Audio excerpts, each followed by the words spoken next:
What's going on, everybody? Welcome back to the Silver and Gold Podcast. This is episode 93. I'm your host, Josh, and this is our other host. Mike. Sorry, that went completely different, but this episode is also going to go very differently because we are capping the show at 35 minutes. This means that we could end at 35 minutes or less. It's all the time that we have for tonight. I am finding out exactly what waking up early exactly entails on my body as I age like fine wine. So we can we can go ahead and jump into the first topic. The 49ers beat the Panthers on Monday Night Football 20-9, and I feel like really the Panthers just went for that balanced attack like I said that they might, when they really should have just been pass first and gone to Tet McMillan. You know, they did end up going to Tet McMillan for like a 29-yard touchdown at a certain point. And other than that, like the Panthers offense really couldn't do anything, and the 49ers defense really stepped up to help Brock Purdy, which is going to be the I guess the center point of this topic because we don't really have much time. The only other thing that I did want to mention is Trevon Merrick and Jawan Jennings' like little scuffle. I thought that was, that was horseshit. That was interesting. Do we know what play that happened on? Was that the fumble Uh, recovery? I don't know what play it happened on.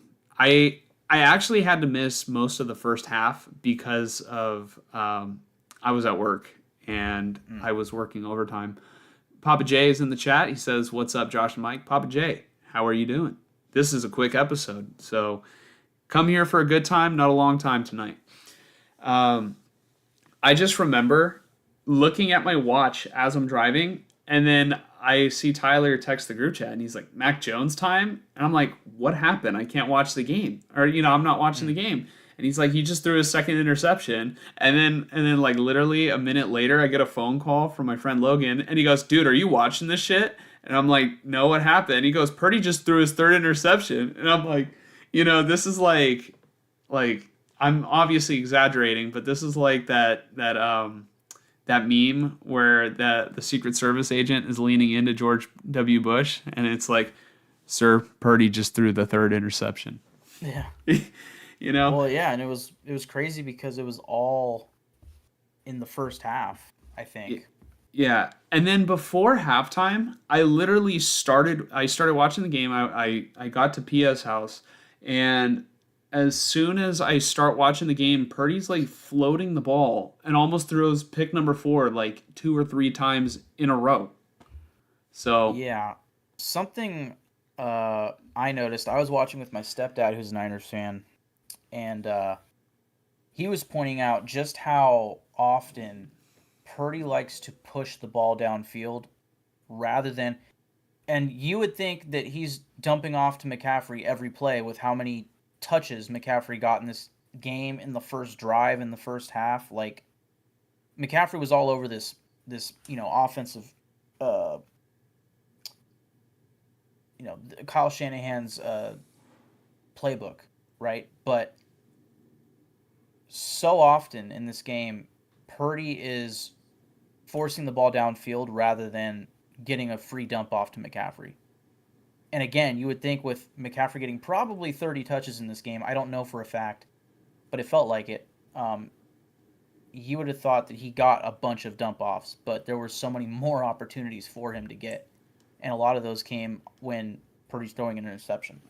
what's annoying is he's targeting Juwan Jennings a lot, which I guess is fine and it's worked out, but there's literally big plays to be had where he's passing up on Ricky Pearsall.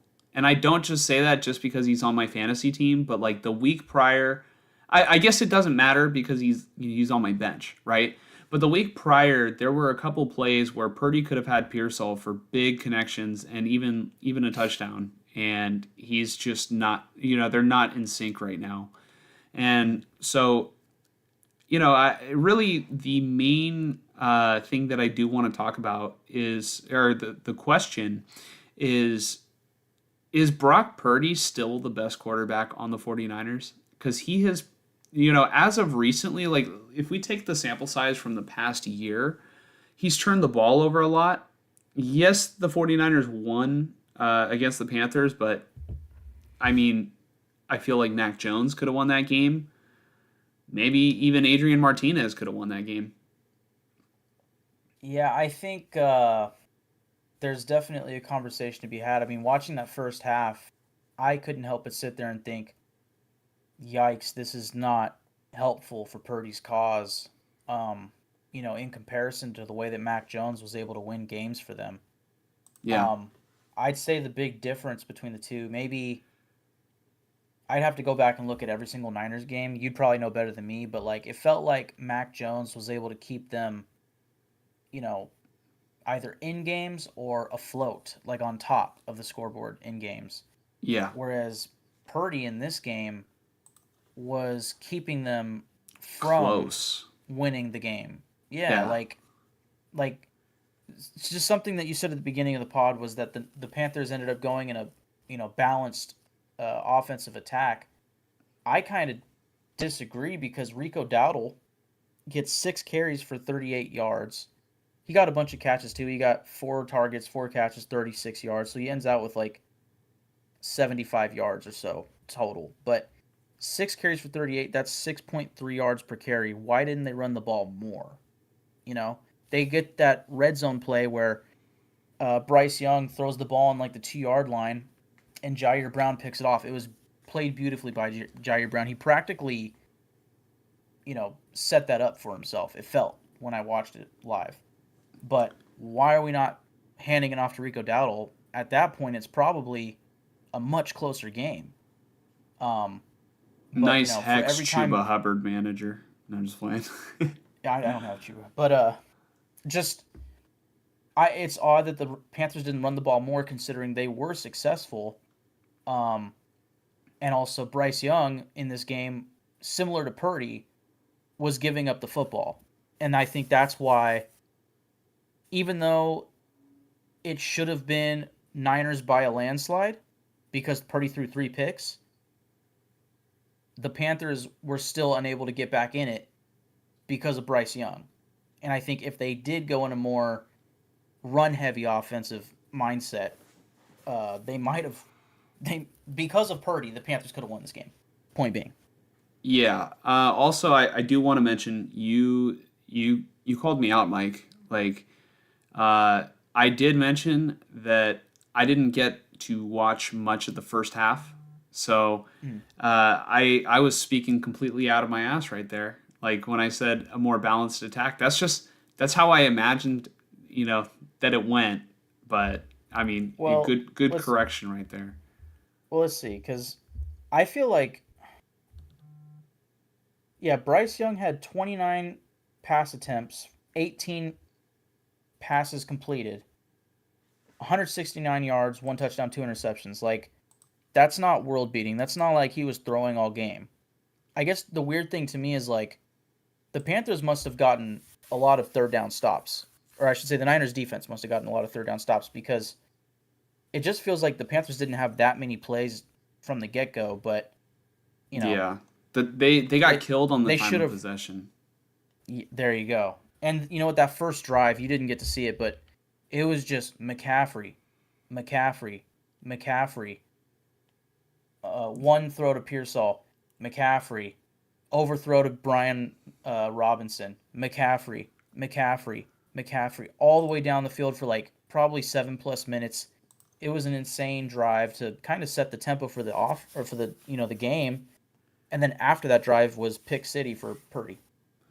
Dude, honestly, trading for Christian McCaffrey was like the worst thing that I could have ever done in fantasy.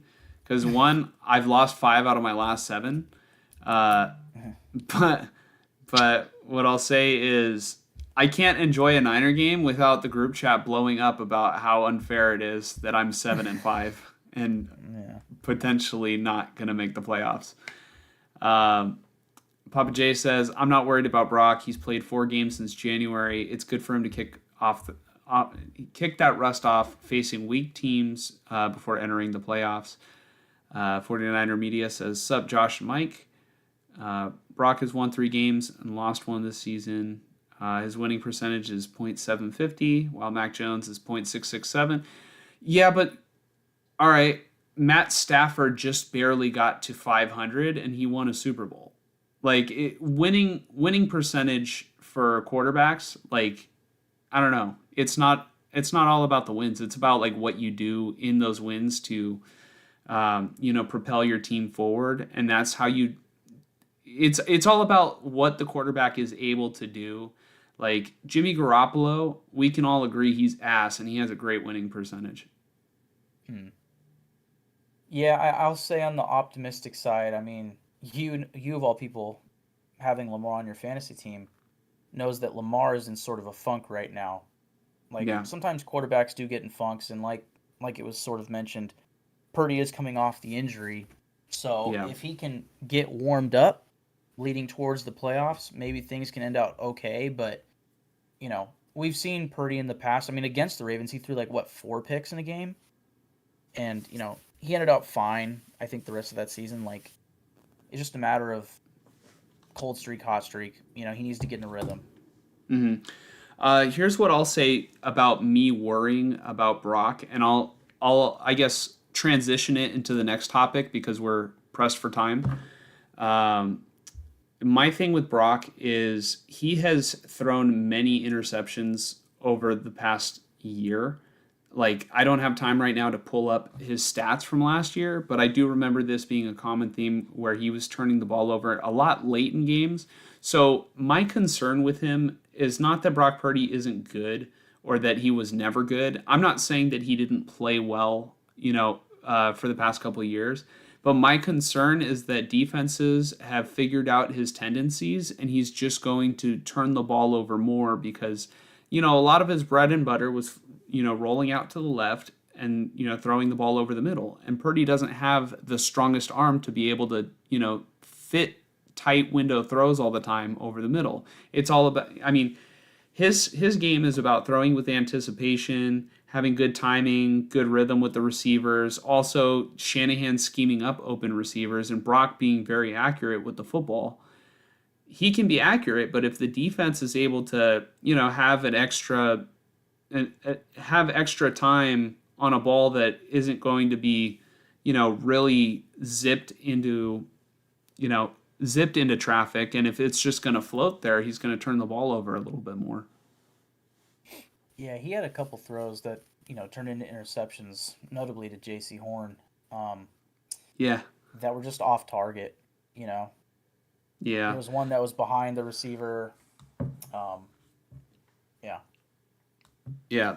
And then as for 49er media saying, uh, Brock having a connection with Pearsall and Jennings, I don't think that the connection is there with Pearsall right now because Pearsall only got 4 targets and, a rushing attempt. So, excuse me, by the way. Also, Pia's in the chat. She says, wow, fresh cut. I did get my hair cut today after work. No, So, I didn't. Not yet. not you. You're freaking chopped, man. No, just Yeah.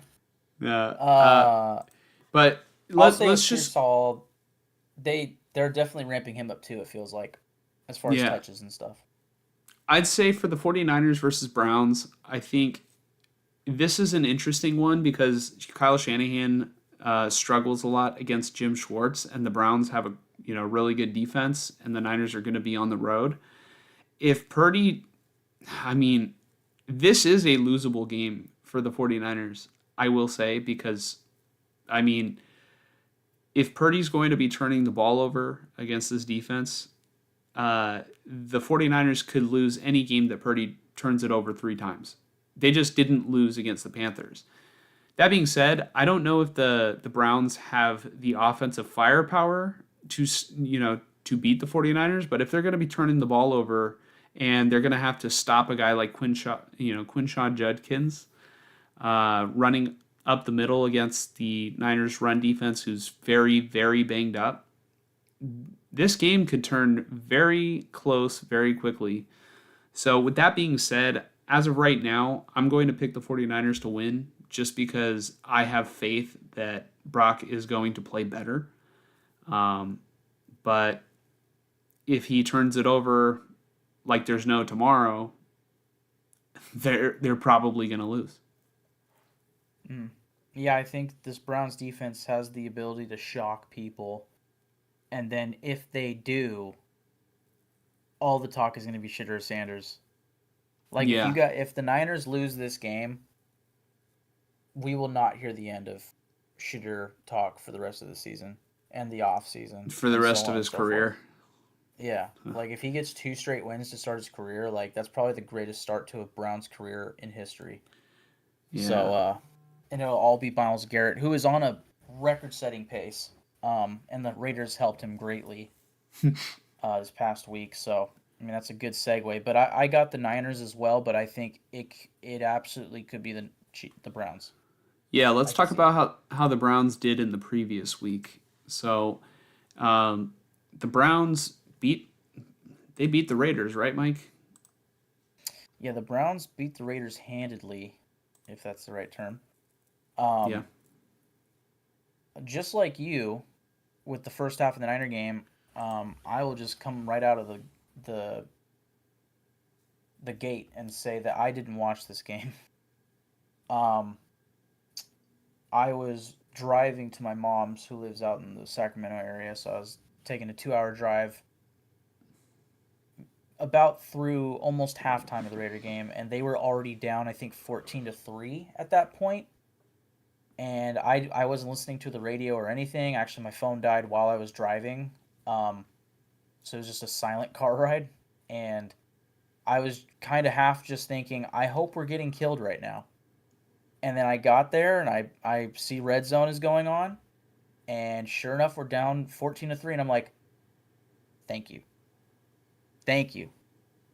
Um, and yeah, I mean they just kept it up. I think, what was the score? Was it 21-3 or? It was 24-10, and I feel like that's the Oh, score that's right. prediction I provided. Didn't I say that the Browns would score like 3 touchdowns, and then the Raiders would Yeah. score one, maybe Genty, and then yeah, they'd kick a field goal, or maybe I'm wrong. Maybe I don't No, remember my prediction, but it that sounds like something that's that pretty sounds close. correct.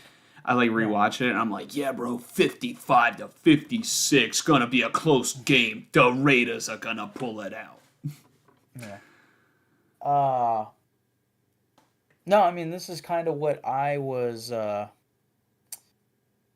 hoping for, in part because of what came from this game. I mean, I wasn't hoping for the offensive line to give up. What did they give up? Like 10 sacks in this game, or like 30 pressures, some god awful numbers. Um, Be honest, I you don't saw like Geno, so it kind of, maybe maybe it I mean, at this point, it doesn't matter, maybe it tickled your and funny. yeah, I mean, it's all just funny to me now, and it's actually weird. I was doing something yesterday. Maybe I'd gotten home or I was driving home, and I was just kind of sitting there somewhere, and I was just thinking about this Raiders team, and I'm like, I don't know if I've ever, like, I have many times rooted for the Raiders to tank, for lack of a better term. Like, I know teams are not going to literally tank, but I have rooted for them to lose to get a better draft pick. I will stand on that hill. That's fine with me. For the betterment of the future, I'm fine with that. And that's where this season is. But I don't think I've ever been so uh, just Out of it. lacking in care. Yeah, and like I don't even care what happens to Max Crosby at this point as far as his Raiders career. Like I hope he stays healthy. I know that. I hope every player on this team stays healthy, but like I could give a fuck at this point because of how bad they are. And it's just the fact that I they have broken me down to they need to rebuild. Yeah, And guys, if that it's weird. guys, we have it. The limit is 23 years for Raider fans. That's Yeah. the limit. That's the line that gets drawn.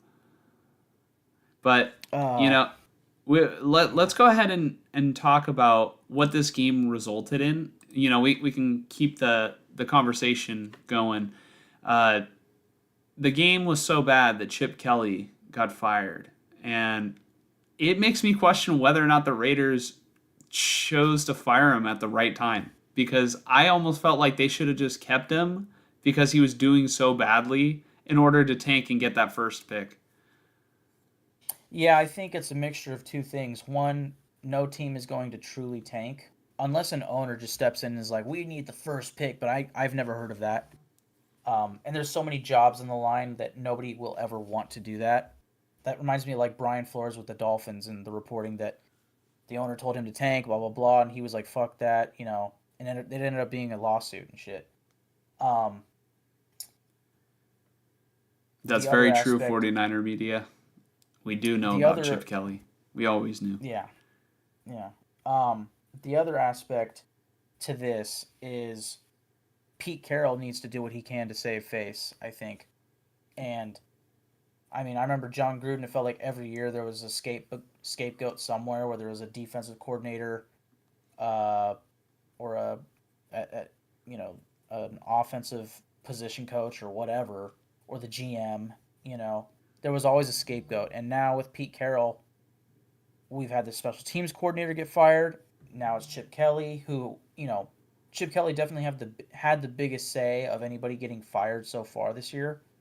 Um, but unfortunately, to your point, this feels like a save face sort of let's change it up and try to win games, decision here. And yeah, as like happy as I am to know that Chip Kelly won't be the Raiders offensive coordinator next season, I'm also bummed that they did it in week 12, because I would much rather have them had just stuck with him since they were paying him $6 million anyways. The top paid offensive coordinator in the league. Why not pay him for a full season?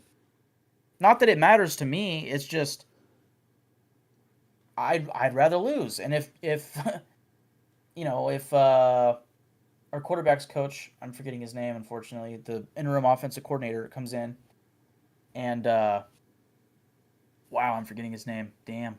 But I'm seeing his face.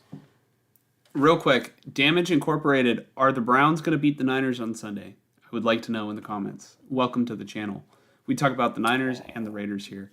Um, Dude, Chip Kelly honestly deserves an award for how much money he's stolen from NFL teams. I swear, when he got hired by the Niners as head coach, he got like a 4-year deal and got fired at the end of the first year. And uh, uh, fact check me if I'm wrong on that. That's how I remember it. And then I don't ever remember an offensive coordinator getting fired before the end of their first year, let alone being the highest paid one. Mm. Um. Yeah, just point being, if this new offensive coordinator or interim offensive coordinator comes in and develops an actual NFL system within the next 2 weeks, like they can win some games. Unfortunately, Yeah. because I think another thing that I thought about, and I'm gonna try to make this quick here. Um, I think a lot of people are looking at this and go, okay, what's next, right? And part of that is fire Pete Carroll. Part of that is cut Geno Smith. And then you just go down the line, right? I mean, Brennan Carroll, the offensive coordinator or the offensive line coach. Um, and then you get into the offseason, you get the new head coach, whatever. And then it's like, build up the offensive line, do this, do that, do that. Draft the quarterback. Like, to me, because of the dead cap hit, this is going to sound weird, and I'm kind of butchering this. Like, the way that I thought about it made more sense, I think, in my head. But I would fire Pete Carroll at the end of the season. Still. Um, huh? Still. Absolutely. Yeah, you have to restart there. I think there's no way that this locker room can actually come out of this season and go into next season fully believing in him. There's no way. Yeah, but how can the locker room go into next season when every year they have a brand new head coach and it's like, oh, how long until this guy just fucking sucks? Like, Yeah, the thing that I had heard with the Seahawks was that his, compete got tired really quick with some guys, especially once the winning stopped. Once they're not in the Super Bowl window, it's like, yeah, this is tiresome, you know? And I think if you're a 3-win team on the course of a full season, chances are a lot of players are going to be like, yeah, bro, I know the season hasn't even started yet, and I already got my trip for Cancun in fucking January set up, because I'm on the Raiders. mhm. Um, I don't know. I think my opinion is just they need to bring in a head coach who is more in line with where they are as a franchise. And unfortunately, Pete Carroll isn't that. I thought Pete Carroll made a lot of sense to develop, you know, a system to create some continuity, right? But instead, because of hires like Chip Kelly and his son Brennan Carroll, it's quite the opposite. Um, and I take great issue with the Raiders, and maybe this is a Mark Davis problem. I don't know. I take great issue with the Raiders consistently being a team where the personnel is being spearheaded by the head coach. I'm fucking tired of that. I'm convinced that Pete Carroll has been in charge of personnel all season. Like, he has the final say over, you know, uh, John Spytek. I want to see Spytek have say on personnel, like the full say, because I'm just not convinced that Ashton Gianti would have been his pick. I just don't think so. Um, because all his talk has been how into the offensive line he is as a GM. But anyway, okay. Long story short, next year, new head coach, new offensive coordinator, all those things. Hopefully, we have a top three pick. Top three pick. There's 3 quarterbacks that should be going in like the top 5 to 10 picks in this draft. Take one of them. Hopefully, he's the guy. The head coach that I hire is an offensive minded guy. You have to get the offensive minded guy. You have to get it right, and you have to be able to keep him. The only way that is if he's the head coach. A young guy who can build with the team, and a guy that the team can get behind. Not some old guy who's on his last chance here. I want a young offensive minded guy who's going to last a while. A la, I mean, when he was hired, Kyle Shanahan. A la Matt LaFleur. Sean McVay. I want one of those guys. Um, Would you take and who's the Niners offensive coordinator right now? What's his name? Kubiak. yeah, I think it's Clint Kubiak or Clay. I think it's Clay. Clint is with the Seahawks. That's Yeah, the guy that I would take. Clay I would Kubiak. take Clint Kubiak first and foremost. I want to say Mike LaFleur is the offensive coordinator for the Rams right now. I think that's a name that might be something to look out for. But They're we'll get back to that as multiplying. the season. Yeah, literally. We'll get back to those candidates as we get down the season. The point that I want to make is unpopular opinion. I don't think I would cut Geno Smith. I think for him being the face of all of this, I don't necessarily think that's fair. Not that I think that he should be the quarterback of the future, but I think with all the guaranteed money that is locked into him anyways, just for next season, that's it. The following Yeah. season, not guaranteed. So if you're going to bring in a rookie, don't force him out there. Like, let Geno Smith start the first 4 weeks and suck. And kind of that be the way that the rookie comes in. And give the rookie a couple of weeks just to see how it is first. And then I earn the job. I agree. As bad as Gino's been, it only gets worse. Yeah, and they should have a veteran to be able to be in the building similar, but hopefully not as bad as like the Falcons right now with Kirk Cousins. Like, imagine if they just cut Kirk Cousins because they drafted Michael Penix. Well, then right now they feel really stupid. So I don't know. I would just keep Geno on the roster next season, and then you can cut him with practically no guarantees the following year, 2027. That's the way it should go for me. Point being, just a lot of people are going to talk about the Raiders need to cut Geno Smith, um, and I disagree. Would you trade a first round pick? Would you? Yeah. Would you trade a first round pick for Mac Jones? No, I would not because we need to build our roster around the quarterback. And we also, if we're going to do that, I would much rather have a quarterback that is 21, 22 years old than presumably he's probably what, like 27, Mm-hmm. 25, 26. Like I'd rather have the young guy on the rookie deal. Mm-hmm. Yeah. There's so many great comments that I wish that we could get to tonight. Damage Incorporated. I don't know if you were able to tune into the first couple minutes of the show, but we typically go on for, you know, probably I'd say we've been averaging lately about an hour and 40 minutes. But tonight we have set it in stone. We're only going for 35 tonight. So Mike, let's go ahead and quickly give our predictions of Raiders versus Chargers. Um, but how do you see this game going? Is the firing of Chip Kelly going to be enough to give the Raiders an offensive surge against the Chargers? Are All right, we lost Mike. Um, Also, no worries that you weren't able to catch the beginning of the show. I guess I'll talk about the Raiders versus Chargers. Mike was talking not that long ago about teams that prioritize offensive line and how the Raiders did not prioritize the offensive line this year. Let me put Mike back on the forefront. Um, the Chargers are a team that has prioritized the offensive line. However, they have been facing excruciating injuries, right? So I still think that in this game, I would probably go with the Chargers over the Raiders just because, I mean, the Chargers are a playoff contender who are in a funk, but they're coming off the bye.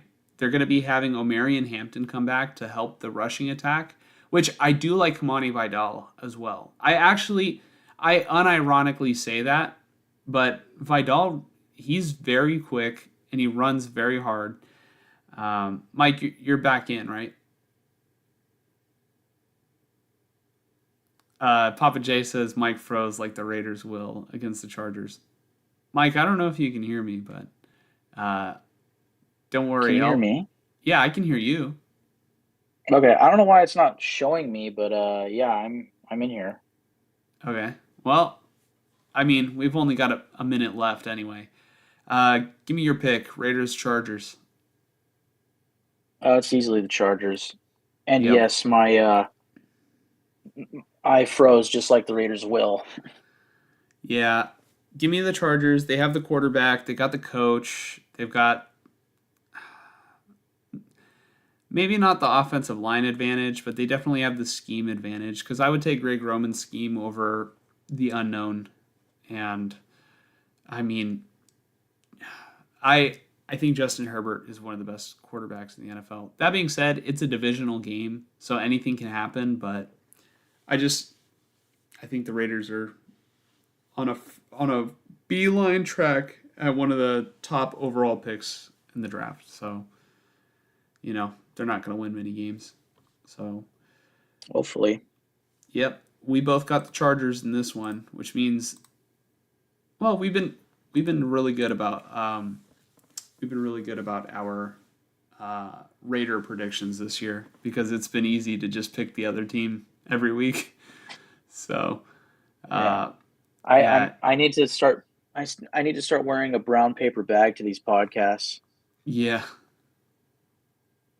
All yeah. I will say this on a positive note, kind of, is that the Raiders' schedule doesn't really like let up that much. I think so. They still have the Giants, but by then, hopefully Jackson Dart will be healthy and hopefully he can beat us.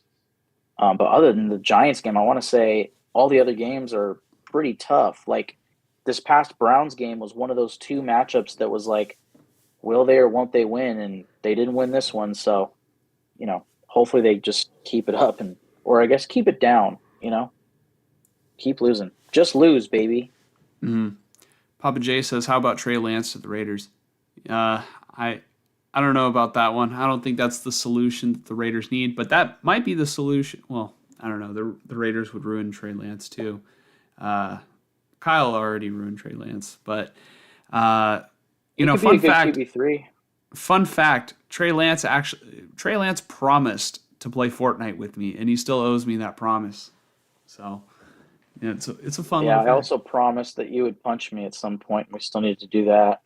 Yeah, but Raiders better start making moves for Mac Jones. Playoffs. Mega triumph. That's literally what I just asked Mike like 5 to 10 minutes ago. If he was the Raiders, or if he was in charge of the Raiders, would he trade a first round pick for Mac Jones? He said no. He said no because it doesn't fit the timeline of the team. But I do want to give. Would I do a second round pick? Maybe, but a first, no, that's too steep. I'd rather just keep Mac Jones than get that second round pick because the Niners are just going to blow it. They're going to blow the second round pick anyway. You get a second round pick for Trey Lance. How about that? Like Papa J says. I'm good. Why the hell would we do that to the Chargers, no less? You know what though? You might get more out of Trey Lance than you're getting out of Jack Besh.